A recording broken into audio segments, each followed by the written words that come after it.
기도하고 말씀 나누도록 하겠습니다. 하나님 감사드립니다. 오늘도 주의 말씀 통해 하나님 주시는 답과 힘과 능력을 누리고 인도받게 허락하여 주옵소서. 하나님 주신 말씀이 나의 언약이 돼서 하나님이 주신 우리의 미래를 향한 하나님의 계획을 보게 하시고 하나님의 숨은 계획을 따라 성령 인도받는 새로운 시작이 되게 하여 주옵소서. 감사드리며 예수 그리스도의 이름으로 기도합니다. 아멘. 오늘 함께 나눌 말씀 제목은 요셉이 미리 가진 것입니다. 요셉이 미리 가진 것입니다. 우리 좌우에 계신 분과 인사 한번 하겠습니다. 예수님은 그리스도십니다. 우리 한 번 더 인사하겠습니다. 그리스도께서 모든 문제를 끝내셨습니다. 네, 그리스도께서 모든 문제를 끝내셨기 때문에 우리가 한 가지만 분명하게 가지면 됩니다. 결론부터 말씀드리면 요셉은 언약을 가지고 있었습니다. 그냥 단순히 언약을 들은 게 아니라 그 언약을 내 것으로 가지고 있었습니다. 우리는 가진 만큼 누리게 됩니다. 많이 가지면 많이 누리게 되고 정확하게 가지면 정확하게 누리게 됩니다. 그렇죠? 가진 만큼 누리게 됩니다. 지난 주간에 어떤 대학에 가서 교수님을 잠깐 만나서 포럼하게 됐습니다. 이분이 이제 그 복음 가진 사명자신데 쭉 포럼하는 가운데 이제 같은 과에 교수님을 이렇게 쭉 얘기를 하시더라고요. 마침 또 그 교수님이 여기 수지사신데요. 그래서 이제 그 교수님에 대해서 이렇게 얘기를 하는데 그 밖에서 볼 때는 너무 이제 완벽한 가정입니다. 이분도 여자분인데 교수님이고 남편은 의사고 가문이 또 의사 가문이고 근데 이제 그 자녀들의 현장 속에 첫째가 정신 문제가 온 거예요. 고등학생인데 그러니까 아들 딸이 있는데 아들이 정신 문제가 온 겁니다. 고등학교 2학년인데 그래서 그 아들에게 와 있는 정신 문제 때문에 이제 많이 힘들어한다 이렇게 얘기를 하더라고요. 더 중요한 건 이 아들이 정신 문제인데 이 교수님도 말은 안 하는데 약간 정신적으로 어렵지 않나 이렇게 얘기를 하시더라고요. 그래서 아마 맞을 거다라고 얘기를 했습니다. 저는 그 교수님을 본 적이 없습니다. 근데 분명히 이제 아들이 어느 날 갑자기 우연히 정신 문제가 온 게 아니거든요. 오래됐습니다. 얼마나 오래됐냐? 엄마 뱃속에 있을 때부터 계속 영향을 받아서 자라왔겠죠. 그리고 어느 날부터 이제 그 문제가 이제 드러나기 시작합니다. 그래서 고등학교 2학년이 돼서 학교는 다니고 있는데 이제 굉장히 어렵게 다니는 그런 상황 속에 있다. 그래서 이제 기도하자 그러면서 그 아이가 고등학생인데 지금이라도 복음 듣고 구원받고 그리고 계속 지속적으로 말씀이 들어가면 그 친구가 사실은 바뀌거든요. 바뀝니다. 근데 나이가 들수록 사실은 훨씬 오래 걸립니다. 나이가 들수록. 지금이라도 이 아이가 그래도 어떤 특수학교나 아니면은 아예 병원에 입원할 정도까지는 아니거든요. 학교 생활을 한다고 하니까. 근데 그 정도면은 정말로 매일 누군가 들어가서 말씀을 전해주면 바뀌거든요. 그래서 시기를 놓치지 않고 그 아들이 치유될 수 있도록 기도하자. 이런 얘기들을 나눴습니다. 근데 이 아이뿐만 아니라 너무 많은 사실은 오늘이 어린이 주일인데요. 아이들이 완전히 영적으로 무방비 상태에서 이게 좋은 건지 안 좋은 건지 모르고 다 받아들이고 있습니다. 그러다 보니까 이제 여러 가지로 많은 문제들이 일어나게 됩니다. 어렸을 때는 잘 모릅니다. 자라날수록 이게 드러나기 시작합니다. 지난주에도 보니까 지난주인가요? 그 남동생이 친누나를 죽였더라고요. 뉴스를 봐서 아시겠지만 남동생이 친누나를 죽였는데 이유가 너무 황당한 거예요. 그 이유가 딴 게 아니라 누나가 너무 나에게 잔소리해서 그래서 죽였대요. 이게 어떻게 그럴 수가 있을까? 근데 사실은 그 정도까지 됐으면 그 남성은 제정신이 아니죠. 정상적인 생각과 마음이 아닙니다. 이미 그 청년도 누군지 모르지만 오래된 겁니다. 그렇죠? 복음 모르고 오래되다가 어느 날 이제 사건이 터지고 문제가 터지고 이렇게 일어나게 되는 겁니다. 만약에 그 청년이 조금 더 우리 렘넌트 때 정말 어린이 때 복음을 받았더라면 완전히 다른 인생을 살았겠죠. 그렇죠? 우리가 가진 복음이 간단한 것 같지만 그렇지 않습니다. 그 복음 안에 모든 사람을 살릴 수 있는 비밀이 담겨 있습니다. 그래서 요셉이 한 가지를 제대로 가졌고 미리 가졌는데 다른 것이 아니라 하나님의 언약이었습니다.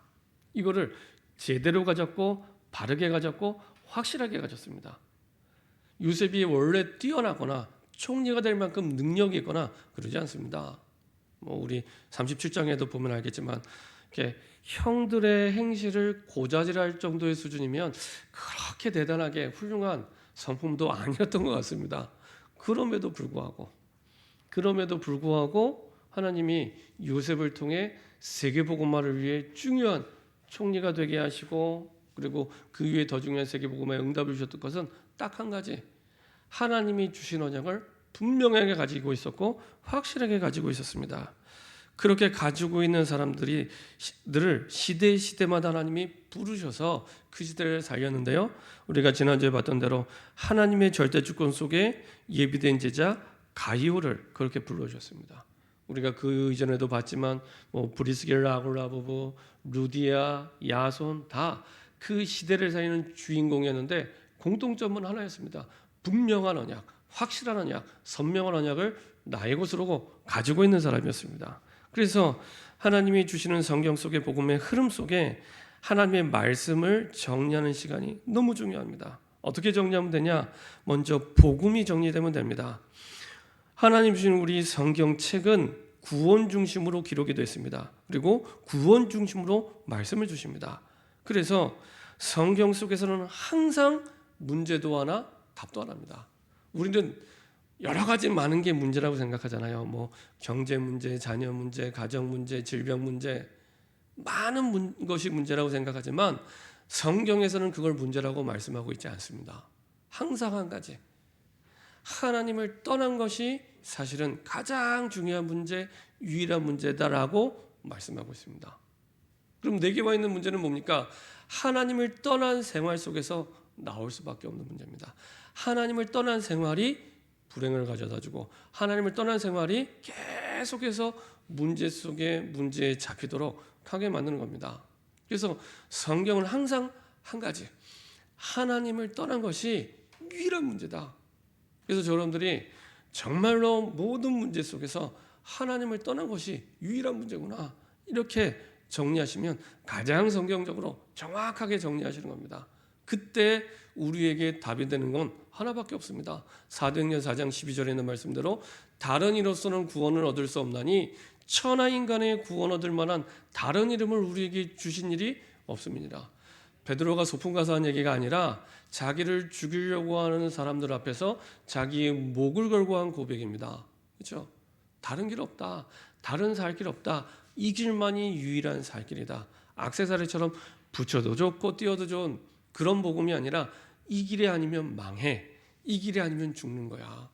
이 길만이 너에게 살 길이야. 이렇게 베드로는 고백한 겁니다.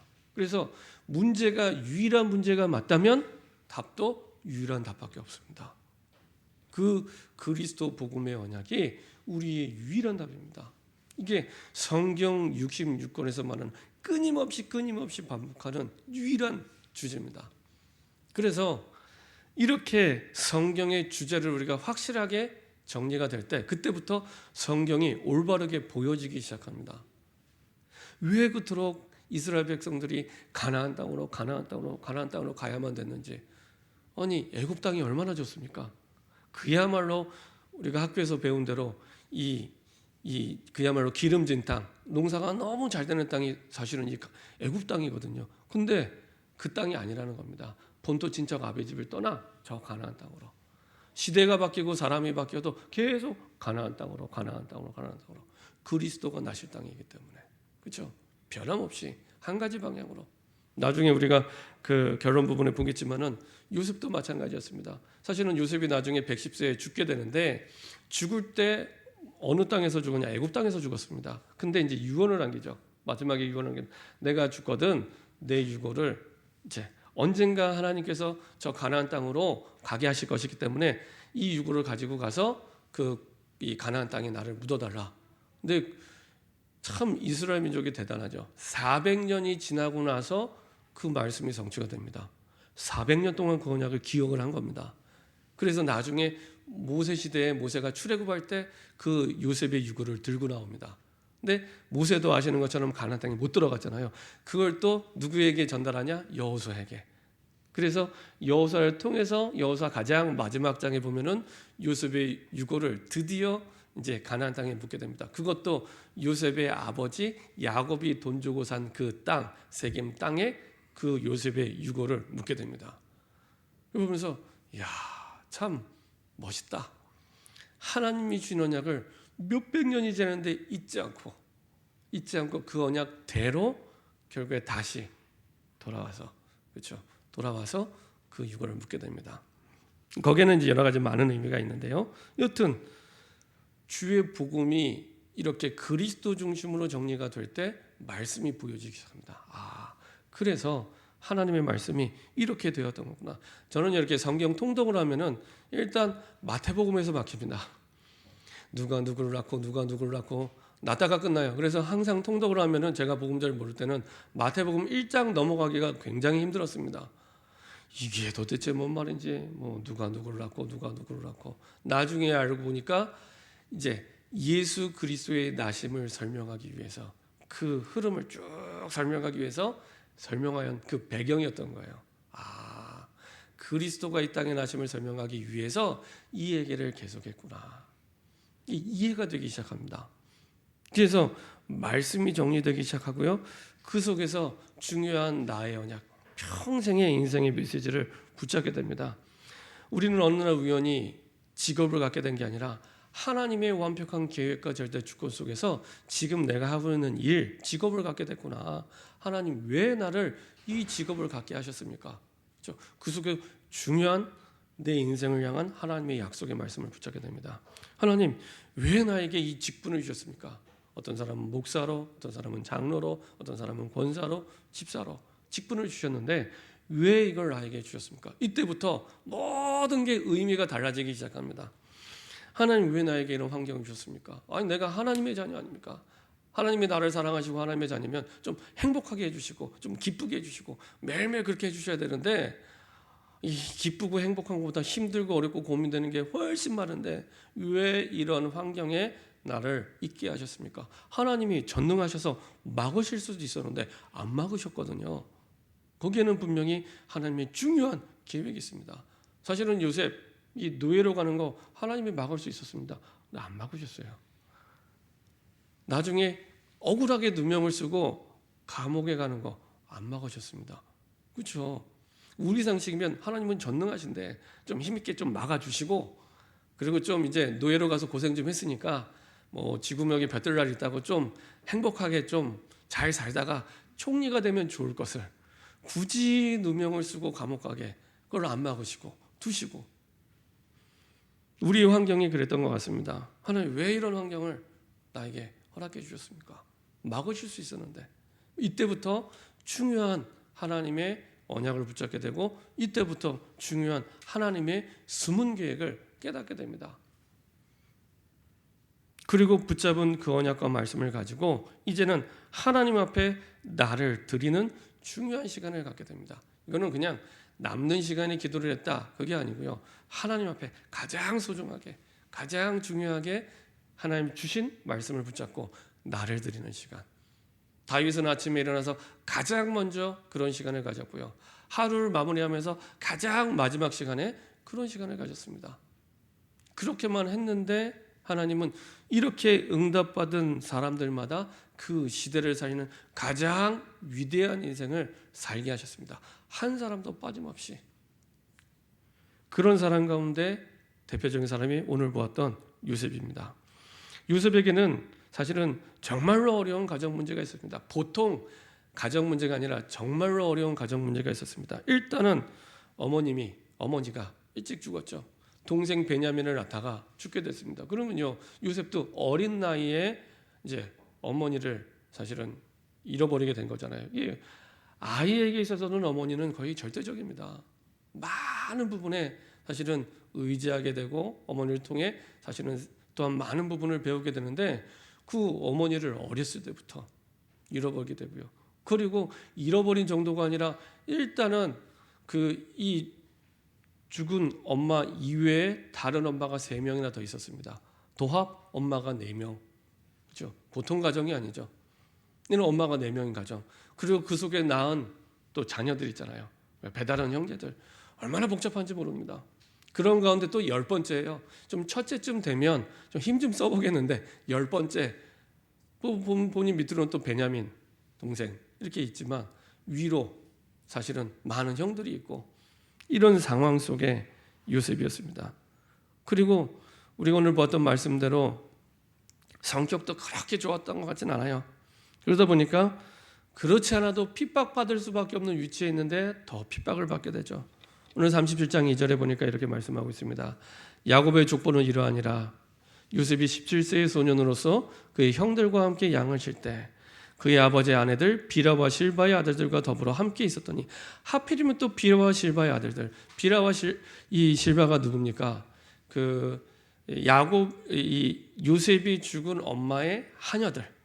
그리고 그 요셉의 엄마의 언니의 하녀 아닙니까? 그 하녀가 이제 이렇게 또 야곱의 아내가 되었거든요.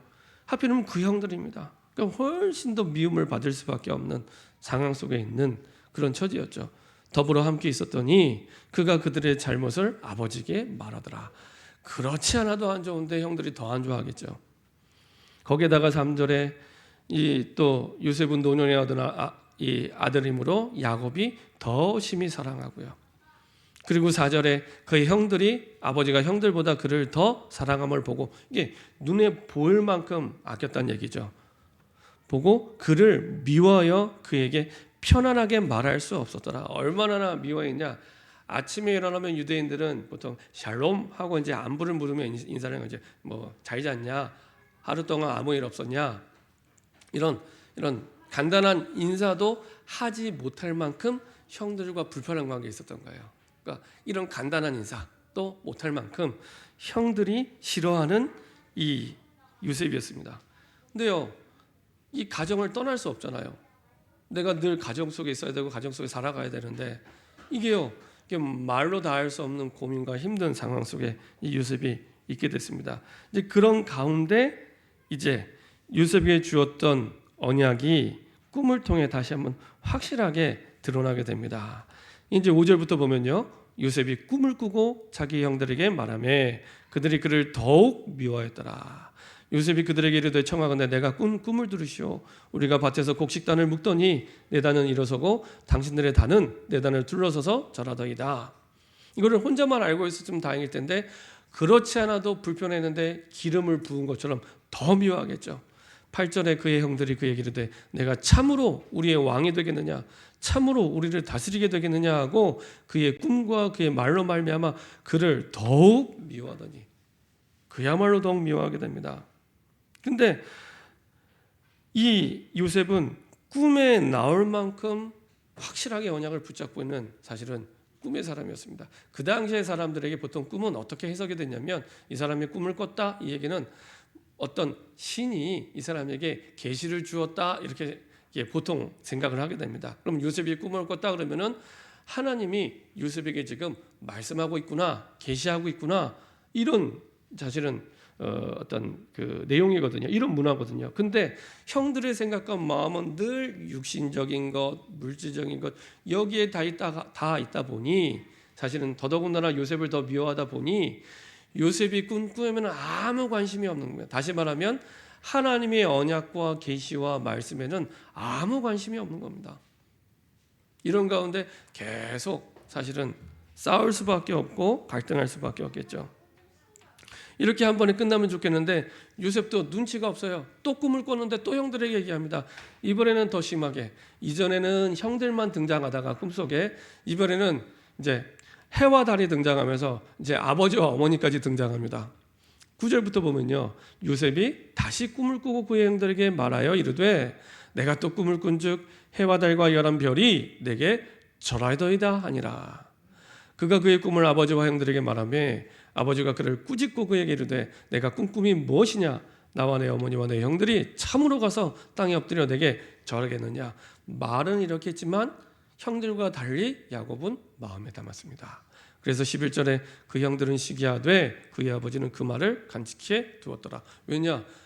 야곱은 체험해 봤거든요. 야복 강가에서, 그리고 그 전에 도망쳐 나왔을 때 이 하늘과 땅 사이의 사닥다리를 통해서 오르락내리락 천사가는 그 꿈을 통해서 하나님이 주신 베델의 응답과 축복을 사실은 그 꿈속에서 분명하게 하나님의 음성을 듣고 약속을 붙잡았거든요. 그렇기 때문에 이 요셉의 말을 마음에 담게 됩니다. 사실은 꿈에도 나올 만큼 확실하고 분명하게 정확하게 요셉은 언약을 붙잡고 있었습니다. 이렇게 여러 가지로 모자라고 부족한 요셉이었지만 언약만은 분명하게 확실하게 정확하게 붙잡고 있었습니다. 그리고 드디어 이제 그 미움 속에서 이제 형들을 통해 팔려가게 되죠. 팔려가게 되는데 팔려간 그 노예 현장 속에서 드디어 하나님의 역사를 보게 됩니다. 창세기 39장 1절부터 6절 보면은 하나님이 어떻게 역사하셨냐? 2절에 보면 이렇게 말씀하고 있습니다. 여호와께서 요셉과 함께 하심으로, 요셉이 능력 있고 대단하고 훌륭한 게 아닙니다. 요셉과 함께 하심으로 그가 형통한 자가 되어, 영어 성경에 보면 이 형통한 단어가 success 이렇게 되어 있습니다. 그러니까 하나님이 주시는 참된 성공이죠. 형통한 자가 되어 그의 주인 애굽 사람의 집에 있으니, 어느 정도로 형통해졌냐? 3절에 그의 주인이 여호와께서 그와 함께 하시는 볼 만큼, 불신자 보디발이 요셉을 봤을 때, 야, 진짜 하나님이 너와 함께 하시는구나, 이렇게 보여질 만큼 하나님이 주신 언약 속의 임마누엘을 누렸습니다. 또 여호와께서 그와 그의 범사에, 모든 일이죠, 범사에 형통하게 하심을 보았더라. 이걸 보여질 만큼, 볼 만큼. 그리고 나중에 어느 정도 응답 주시냐? 정확하게 역사하십니다. 5절에 보니까 그가 요셉에게 자기의 집과 그의 모든 소유물을 주관하게 한 때부터, 그렇죠? 이 언약을 가진 요셉이 주관하게 한 때부터 여호와께서 요셉을 위하여 그 애굽 사람의 집에 복을 내리심으로 여호와의 복이 그의 집과 밭에 있는 모든 소유에 미치니라. 언약을 잡은 자가 하는 모든 일 속에, 가는 모든 현장 속에 여호와의 복이 임할 만큼, 불신자가 봐도 인정할 만큼 하나님이 역사하십니다. 그렇죠? 우리가 하나님의 말씀을 그냥 붙잡았다 이 정도가 아닙니다. 진짜 하나님의 언약 속에 모든 것이 있음을 알고 언약 하나를 붙잡았는데 그 언약을 붙잡은 사람이 가는 곳마다 역사하고 있는 곳마다 응답을 누리게 된다. 심지어 불신자 보디발뿐만 아니라 보디발의 그 가정과 밭에까지 하나님이 역사하시죠. 이만큼 어마어마한 축복의 주인공으로 부름받은 사람이 저와 여러분입니다. 그래서 위드, 하나님이 정말 나와 함께 하심을 누릴 때, 이때부터 시작이 됩니다. 무엇을 가지고 그러냐? 내게 주신 언약을 가지고 나와 함께 하심을 누릴 때 이 응답이 나타나기 시작합니다. 어느 정도 나타나냐? 내가 가는 모든 만남 속에 영향을 줄 만큼, 나와 상관없이 내가 가장 직장에서 말단 자리에 있어도 모든 사람에게 영향을 줄 만큼 하나님은 영향을 주게 됩니다. 이 임마누엘의 축복입니다. 하나님이 우리와 함께. 그 정도가 아니라 하나님이 그 불신자 보디발의 밭까지 역사할 만큼 모든 것 속에 함께, 이렇게 하나님이 역사하시고 응답을 주십니다. 능력이 대단하고 훌륭하고 그런 게 아니라 하나님이 주신 말씀을 진심으로 내 마음에 딱 붙잡았을 뿐인데 하나님이 가는 곳마다 이렇게 역사하시고 인도해 주십니다. 우리가 여러 가지 많은 상황이 있을 수 있습니다. 그 가운데요, 한 가지만 분명하면 됩니다. 하나님이 이 시간표 속에 내게 뭐라고 말씀하시는지, 그 하나님의 뜻이 뭔지 그 말씀만 붙잡으면 됩니다. 능력이 없어도 되고요, 힘이 없어도 되고요, 내가 너무 안 좋은 조건에 있어도 아무 상관없습니다. 나와는 상관있지만 하나님과는 상관이 없습니다. 전능하신 하나님과는 아무 상관없습니다. 그렇죠? 하나님이 주신 말씀을 붙잡을 때 내가 어느 현장을 가든지 무슨 일을 하든지 어느 곳에 있든지 그 현장을 살리고 바꾸고 세우는 응답의 주인공으로 하나님이 나를 세우십니다. 그렇죠? 이 축복이 하나님이 그 응답 속에 우리를 부르시고 인도해 주셨습니다. 특별히 창세기 40장 1절 23절에 감옥에 가서도 하나님이 역사하십니다. 감옥에 가면 낙심하고 포기해야 되는데 감옥에 가서도 하나님이 역사하십니다. 그래서 감옥에 가서 술 맡은 관원장, 떡 맡은 관원을 만나게 되는데 술 맡은 관원장, 떡 맡은 관원장의 꿈을 해몽해 주죠. 다시 말하면 하나님이 주신 지혜로 말미암아 하나님 주신 말씀으로 말미암아 그 꿈을 해석해 줍니다. 정확히 해석해 줍니다. 그래서 술 맡은 관원장은 사흘 만에 복직이 되고 떡 맡은 관원장은 사흘 만에 십자가 이 나무에 매달리는 죽임을 당하게 되죠. 그래서 그대로. 근데 이것이 이제는 근거가 돼서 이유가 돼서 나중에 드디어 창세기 41장 1절부터 38절에 보면은 바로 왕 앞에까지 가게 됩니다. 그래서 나중에 바로 왕이 꿈을 꾸게 되죠. 하나님이요 꼭 드라마 속에 영화 속의 감독처럼 모든 시간표를 움직이시고 역사하십니다. 딱 요셉이 총리가 될 정확한 시간표가 됐을 때 바로 왕에게 꿈을 꾸게 하시고 그리고 신기하고 놀라울 만큼 이 애굽이라는 그 강대한 나라에 바로의 꿈을 해석할 사람이 없는 거예요. 그 당시에는 많은 꿈을 해석하는 사람들이 있었습니다. 그 당시에 요셉만 꿈을 해석하는 게 아니라 그 당시에는 많은 사람들이 꿈을 해석하는 사람이 있었는데 아무도 그 꿈을 해석을 못하는 거예요. 하나님이 그렇게 만드신 거죠. 딱 요셉만 꿈을 해석하도록, 요셉만 그 응답을 누리도록 딱 준비해 놓으셨다가, 그리고 술 맡은 관원장이 잊을 수가 없는데 자기의 생명의 은인인 요셉을 잊어버리게 되죠. 잊어버리게 되고 신기하게 2년 뒤에 바로가 딱 꿈을 꿨을 때 떠오르게 됩니다. 그리고 바로에게 얘기합니다. 내가 감옥에 있을 때 내 꿈을 해석해서 이 자리에 다시 복직하게 주었던 히브리 청년이 있다. 요셉이라고 하는데 그 히브리 청년이 당신의 꿈을 해석할 수 있을 것이다. 당장의 바로 왕이 요셉을 불러다가 얘기하죠. 그리고 요셉이 정확하게 합니다. 내가 꿈을 잘 해석해서가 아니라 하나님께서 나에게 지혜 주셔서 하나님께서 당신의 꿈을 해석하게 하실 것이다. 그리고 정확하게 꿈을 해석하게 하시죠. 이게요, 꼭 그 하나님이 완벽하게 그 짜여진 드라마의 각본처럼 톱니바퀴가 딱 맞물려 돌아가는 것처럼 정확하게 하나님이 응답의 시간표 따라 역사하십니다. 그래서 왕 앞에서 하나님의 응답을 받도록, 그래서 결국에는 하나님의 계획대로 창세기 45장 1절부터 5절 하나님의 구원을 이루는 응답소로 들어가게 하십니다.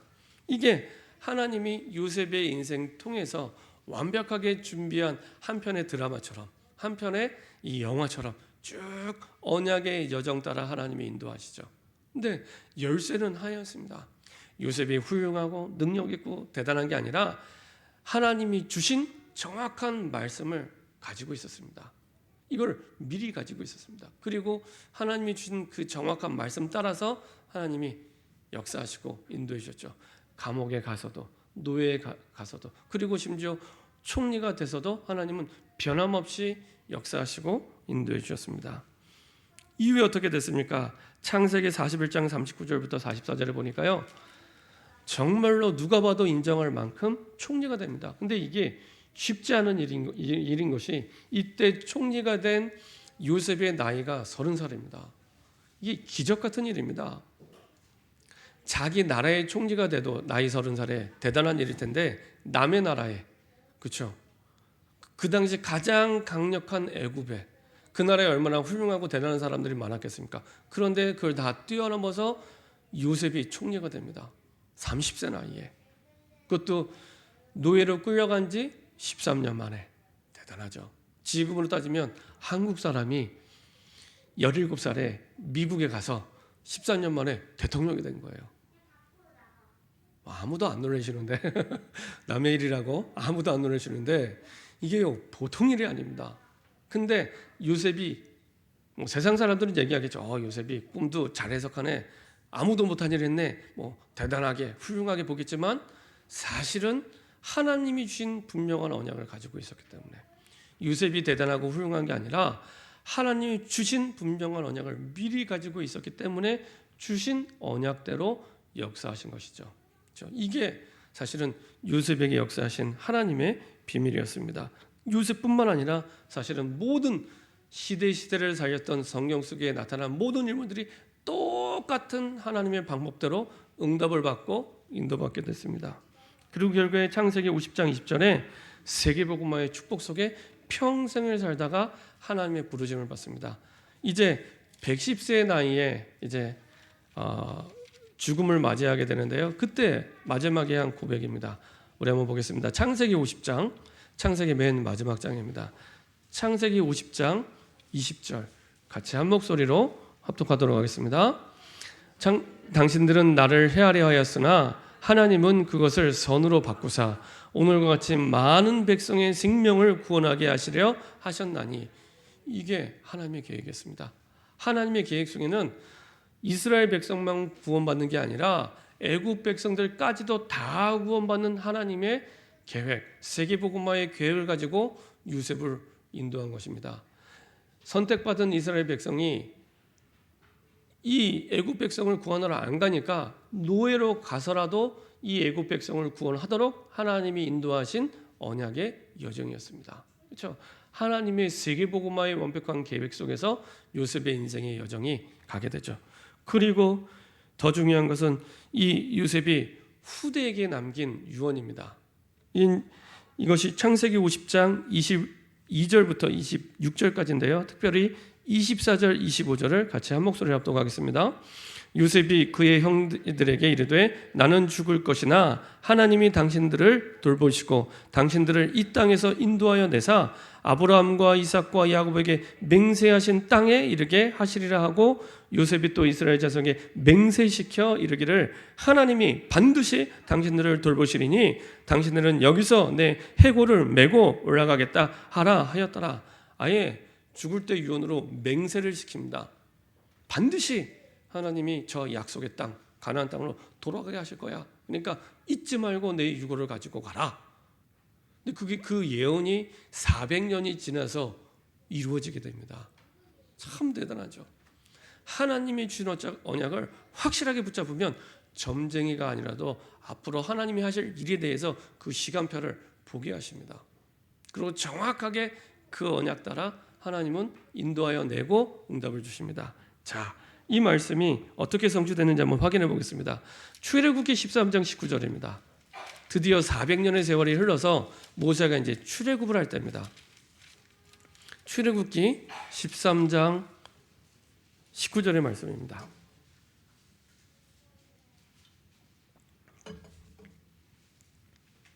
그 언약을 잊지 않고 가지고 나가게 되죠. 같이 한 목소리로 합독하겠습니다. 모세가 요셉의 유고를 가졌으니 이는 요셉이 이스라엘 자손으로 단단히 맹세하게 하여 이르기를 하나님이 반드시 너희를 찾아오시리니 너희는 내 유고를 여기서 가지고 나가라 하였습니다. 400년이 지났는데 그 언약을 기억했습니다. 그리고 사실은 모세도 가나안 땅에 못 들어갔잖아요. 그래서 다시 이거를 누구에게 넘기냐? 여호수아에게 넘깁니다. 여호수아 24장을 보도록 하겠습니다. 맨 마지막 장입니다. 24장 32절입니다. 드디어 여호수아가 이 유고를 가지고 요셉의 유언한 대로 다시 가나안 땅으로 가지고 들어가게 됩니다. 여호수아 24장 32절입니다. 여호수아 24장 32절입니다. 같이 한 목소리 합독하겠습니다. 또 이스라엘 자손이 애굽에서 가져온 요셉의 뼈를 세겜에 장사하였으니 이곳은 야곱이 백크시타를 주고 세겜의 아버지 하몰의 자손들에게서 산 밭이라. 그것이 요셉 자손의 기업이 되었더라. 정확하죠. 드디어 요셉의 뼈가 유골이 가나안 땅으로 돌아오게 됩니다. 그 유언대로 그 약속대로 돌아오게 되고요. 그리고 하필이면 그 땅이 어떤 땅이냐? 세겜 땅. 세겜 땅이 어떤 땅입니까? 요셉의 아버지가 돈 주고 산 땅. 요셉의 아버지가 산 그 땅, 세겜 땅에 정확하게 사실은 묻히게 됩니다. 그래서 하나님께서 주신 약속대로, 언약대로 그대로 성취가 되게 됩니다. 이렇게 후대들에게 잊지 않도록 언약을 기억하도록 유언을 남기고 가게 됐죠. 결론입니다. 우리의 후대 현장이 서론에 얘기했지만 굉장히 시급한 현장입니다. 그래서 우리 렘넌트들을 이렇게 그 상황들을 보니까 보통 이렇다고 합니다. 전체 렘넌트들 가운데 우리 후대들 가운데 한 30%는 영적 문제 때문에 어려움을 당하고 있다고 합니다. 그리고 또 다른 한 40%는 공부 때문에 어려움을 당하고 있고요. 그나마 한 30% 정도는 학업이 가능한데 방향을 잃어버리고 살아가고 있습니다. 사실은 아무리 공부를 잘해도 하나님의 주신 복음의 언약이 아니면 그 많은 공부가 그 자녀에게 사실은 그 아이들에게 복이 되지 않습니다.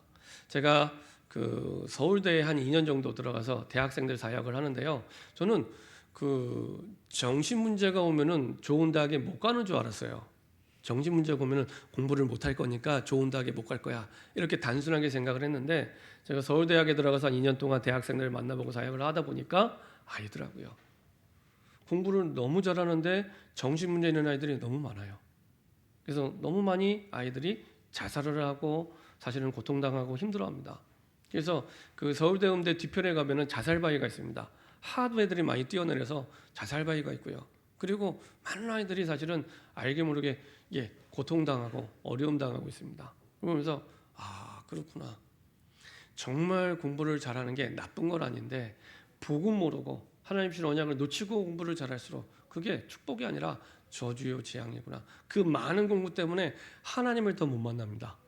그 많은 공부 때문에 오히려 복음 모르고 많이 가질수록 행복한 게 아니라 그것 때문에 복음을 모르게 되고 사실은 복음을 놓치게 되기 때문에 사실은 복이 아니라 사실은 저주요 재앙이죠.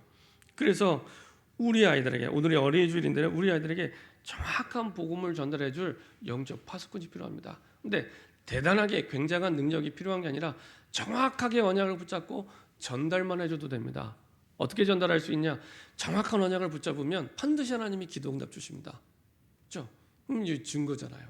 그 증거가 있으면 증인이 되고 주신 응답을 전달해 주면 됩니다. 근데 중요한 것은 많은 분들이 예배를 드리고 교회를 다니지만 진짜 하나님이 내게 주신 기도응답을 못 누리는 분들이 굉장히 많습니다. 하나님 주신 정확한 언약을 붙잡지 못하니까 하나님 주신 기도응답도 놓치게 되고 증인의 응답과 축복도 당연히 놓치게 됩니다. 그래서 여러분들이 한 가지만 분명한 겁니다. 정확하게 언약을 붙잡을 때 언약대로 역사하시는 하나님께서 반드시 기도의 응답을 주시고요. 그 응답 따라 증인으로 서게 하시고 우리 후대 앞에서 영적 파수꾼으로 서게 할 점 있습니다. 이런 영적 파수꾼들이 우리의 기관 속에 그리고 우리 현장 속에 그리고 가정 속에 새롭게 세워지는 중요한 시작이 되기를 소원합니다. 기도하겠습니다. 하나님 감사드립니다. 요셉이 한 가지를 분명하게 확실하게 미리 가지고 있었는데 요셉이 확실하게 분명하게 가졌던 그 언약이 나의 언약이 되게 허락하여 주옵소서. 언약대로 역사하시고 언약대로 모든 삶을 주관하시고 인도하시는 하나님의 그 능력의 손길을 체험하며 확인하며 누리는 증인될 수 있도록 축복하여 주옵소서. 그 언약을 붙잡고 하나님이 나와 함께 하심을 누릴 때 가는 곳마다 흑암이 무너지고 하나님의 나라가 임하며 모든 현장 속에 함께 하시고 역사하시는 하나님의 능력을 보게 하시고 체험하게 허락하여 주옵소서. 감사드리며 예수 그리스도의 이름으로 기도합니다. 아멘.